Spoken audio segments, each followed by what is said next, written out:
I think that's true, but there have been recent wars where there was same levels of technology. The war in Syria, for example, which the Western powers were intimately involved in too, and the number of people killed there was absolutely huge, including Palestinians.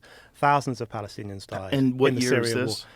war. From 2011 onwards, right through till quite recently. Don't you think there's a big difference between the amount of cell phone coverage available from 2011, especially in Syria, versus Israel and Gaza in 2024? The point I would make, I think you're right. I think social media, the improvement in social media, or not, as one might see it, explains why we're seeing so much from this war. But it can't explain, in my view, the cultural interpretation of it amongst many in the woke West. And right, I think what's happening in the woke West, support for Palestine is ubiquitous. It's like it's part of the doctrine. And hatred for Israel is ubiquitous. Colonizers, as the most evil state. You know, the thing that worries me most is that anti-Zionism, as they call it. I don't think it's anti-Semitic to criticize Israel, of course, just as it's not racist to criticize Zimbabwe or whatever.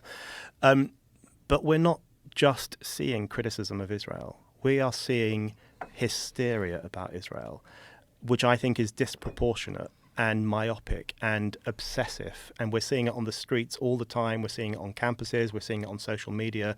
This very myopic obsession with everything Israel does. And the thing that worries me is that what is presented to us as anti-Zionism is so similar to what we all recognize as the anti-Semitism of the past.